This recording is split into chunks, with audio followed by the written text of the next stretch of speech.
considering something that you really want, what the other person has, think why would they have it or why would you not have it.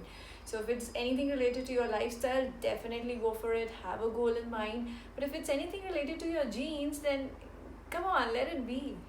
That's how we're born. Hey everyone.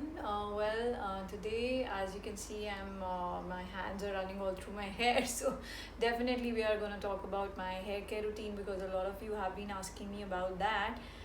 But that will happen later. So you need to concentrate on something more important that I wanted to talk to all of you, because seeing all of your DMs and everything, I feel that again, all of us are trying to meet that standard of beauty that we see in others, and we somehow tend to oversee our own. So, for example, all of us have different body goals, and all of us have different hair goals and skin goals, which are always a comparison to somebody else's. And I think that's where we wrong ourselves, because we've been brought up in a society where we start getting compared from an age as young as 1.52 years old.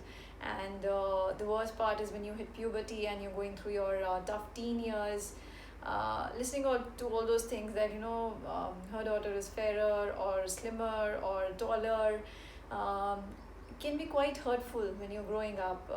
I used to be mocked at for being super skinny, uh, to a point that in my teen years I developed a complex and I stopped wearing clothes that did not have any sleeves, or I stopped wearing skirts.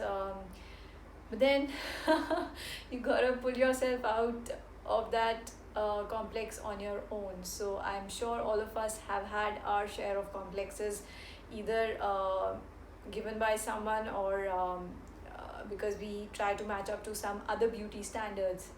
So I personally feel that do have goals. That's very, very important. Do have good skin and hair goals, but then don't have goals that are not achievable. I don't want to discourage anyone. I think to each his own. But I feel, if I take my own example, that sometimes I feel that I wish I was a little taller. I wish I had lighter colored eyes. I wish I had those, anti-gravity noodle curly hair. I don't know the term for that, but I just love the edginess of that hair. And we keep on wishing for things that are genetically not possible, and or are possible only be if we undergo chemical treatments or surgeries. And I think that's when we need to realize that whether or not that particular goal is achievable. So again, coming down to that, my hair care routine is very simple. I just use two main things. One is a hair mask and one is a proper oiling channel. So for a hair mask, for me, what works is a mixture of yogurt and honey. It leaves my hair very soft, and on alternate weeks I oil my hair. So for me, coconut oil works the best. But again, you need to find out your oil. So yes, just like your skin type, you have different creams and moisturizers. It's the same with your hair.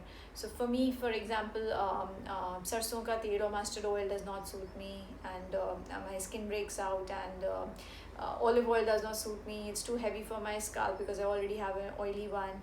So coconut oil is something that I found it works best for my hair, leaves it very, very shiny and glossy. So same way, you need to find out your particular oil. So it could be almond oil, it could be jojoba oil, it could be olive oil, mustard oil, coconut oil, or maybe any other oil that I might not be aware of for skincare. So first and foremost, try and find out your own oil that suits you. And secondly, recognize your hair type. So if you have wavy hair, they're not going to turn into straight sleek hair, or they're not going to turn into those noodle hair that I like, just because you're taking care of them. So trying to go in for chemical treatments or blow dry every now and then, I think damages them further. So you are actually moving away from your target.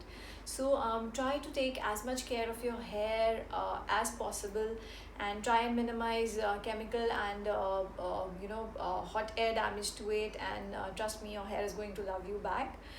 And again, coming back to the point that you need to love yourself. Stop comparing yourself to other women. If you like something in a woman, do compliment her. Maybe she's also waiting to listen to something of that sort. But have achievable targets, something that you can and may be able to do in the long run.